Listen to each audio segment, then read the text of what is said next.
Hi everyone! One of the falconry terms I wanted to talk about today is molting.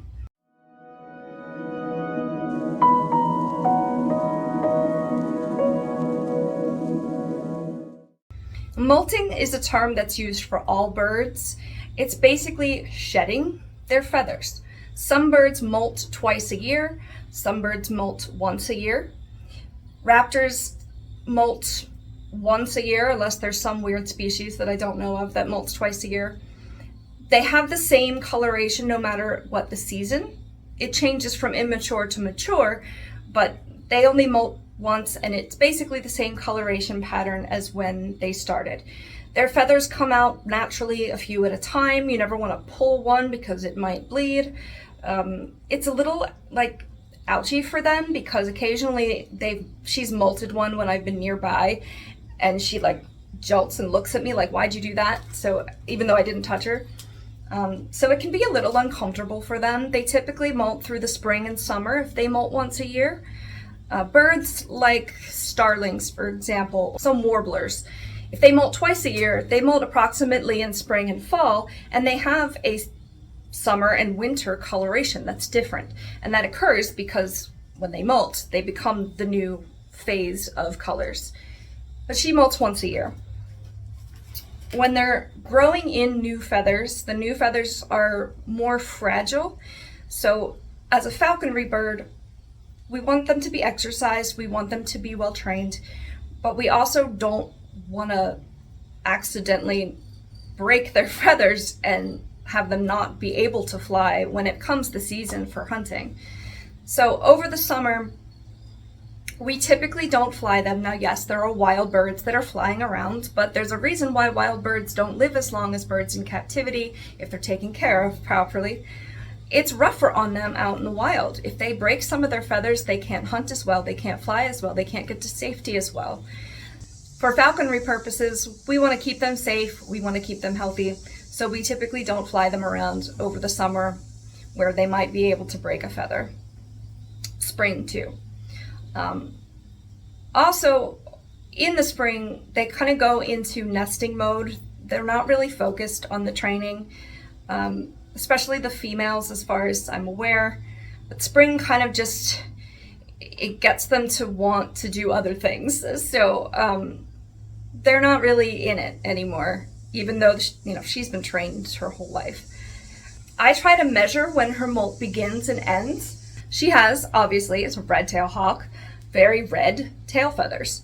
When she molts these, and they're just lying around in her cage, I'll call it for now because I haven't described the falconry word for that, I pick these up and I hold on to them.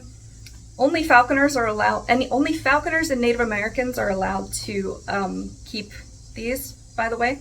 She has 12 of these total, so once I've collected 12 for the season, I know that she's pretty much done her molt.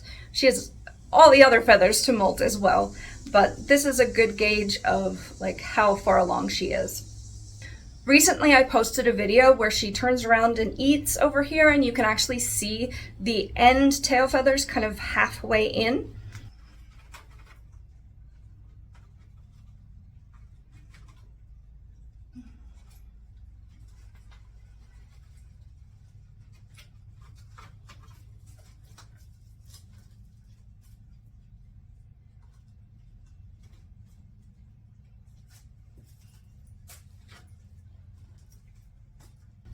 They've already grown pretty much to full length by the time of this recording. I did fly her today because they were mostly in. We didn't do anything too rigorous because, again, I'm keeping an eye on those feathers, but at this point her feathers are mostly molted. I also collected one of her flight feathers. This is not necessarily from the tip of her wing, but you can see how big it is, how different it looks from these tail feathers. They always molt, at least these guys, these guys and the falcons that I've worked with, they've always molted starting in the middle, and it's always two at a time. So as those two middle ones grow in, they lose the next two, and then the next two, and then the next two. It's really kind of fascinating. I've heard that some other birds actually molt the opposite direction. It would be a really interesting study to figure out if that's advantageous for them.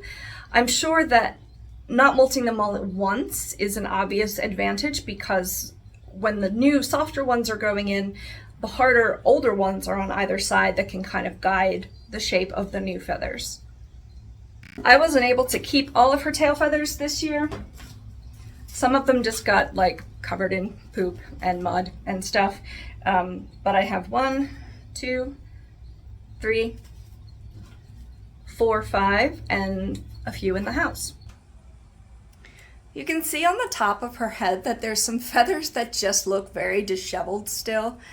These were probably from molting, and then the new ones are growing in and she just looks a little awkward.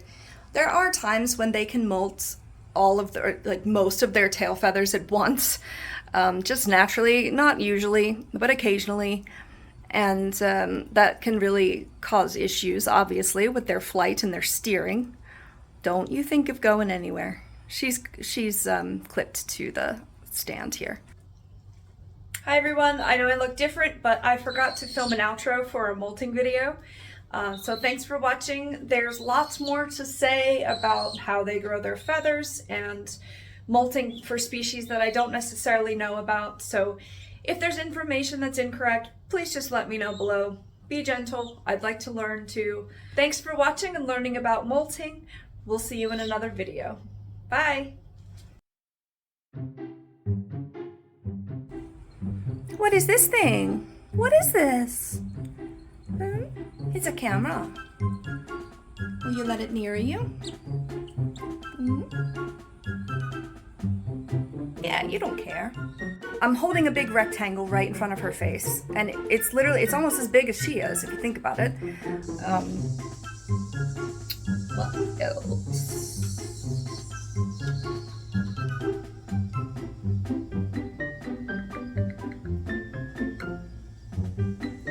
Here comes the cricket again. Stop! This one's not very good looking. Recently I posted No. What else? I'm way zoomed out, aren't I? Oh, I can't zoom in anymore. We will see you soon in another.